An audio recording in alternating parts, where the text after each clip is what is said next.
La formation CAP fleuriste, c'est l'apprentissage donc sur 2 ans du métier de la fleuristerie. On a des matières principales, donc ça va être l'art floral qui est très important puisque c'est un coefficient 6. L'autre matière qui est principale, ça va être la vente qui est importante dans ce métier-là.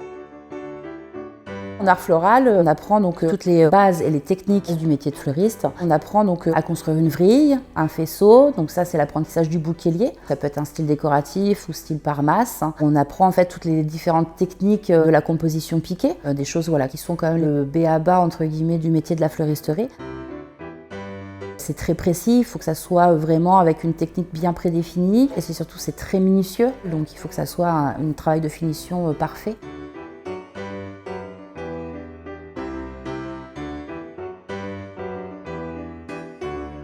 J'aime beaucoup les fleurs et je suis passionnée par le métier de fleuriste et je suis très curieuse aussi, c'est pour ça que je suis venue. Ce qui me plaît beaucoup, c'est la créativité, faire des bouquets, des compositions. Surtout l'art floral, c'est assez beau comme nom déjà. Quand on fait les bouquets, les compositions, c'est magnifique quoi.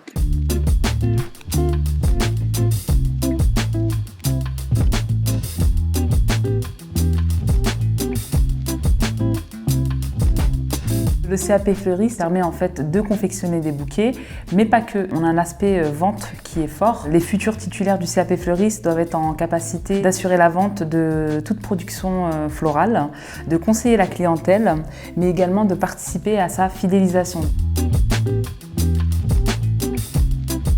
En théorie, je les amène à découvrir le métier de vendeur, tout ce qui est lié également aux bases de la communication, parce qu'un vendeur, c'est un bon communicant avant tout. Et également, donc, on a un aspect pratique avec des simulations de vente.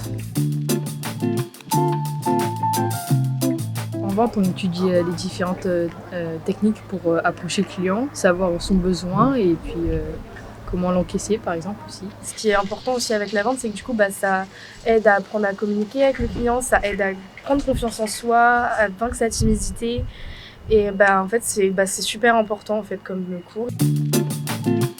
Après leur diplôme, les élèves vont être en capacité de conseiller la clientèle, de développer des arguments, adapter leur discours selon les besoins des clients. Le vendeur est également responsable de son rayon, de la présentation, de l'étiquetage, du rangement des produits. Il doit connaître ainsi parfaitement les produits et leurs caractéristiques.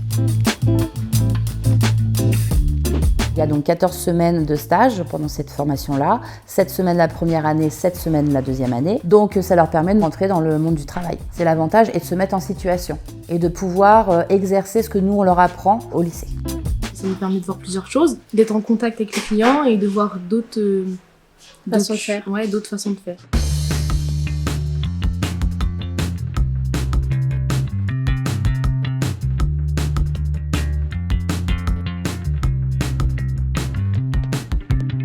Pendant ces 2 ans, on essaye de faire un maximum de projets pédagogiques qui peuvent justement les mettre en situation dans ce métier de fleuristerie. Nous avons eu aussi également la chance de pouvoir faire un projet sur Chambord qui a été très intéressant pour eux. Ils ont été sur place, donc ils ont vraiment eu le projet de A à Z qui a été très intéressant et c'est vrai que voilà, ils ont été super heureux de le faire.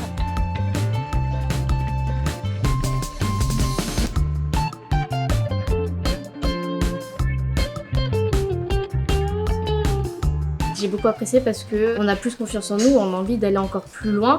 Et ce qui est bien, c'est qu'on se dit, il y a des gens qui les ont vus, qui ont aimé. Et c'est trop bien quoi, de se dire ça. Moi, j'ai adoré faire ça et franchement, je suis trop contente d'y avoir participé.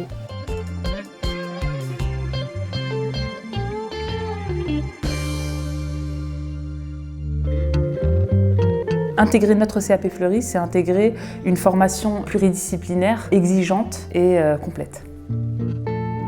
Cette formation est enrichissante aussi bien professionnellement parlant, mais également sur le point personnel. Et c'est un métier qui est très passionnant, mais il faut être passionné également.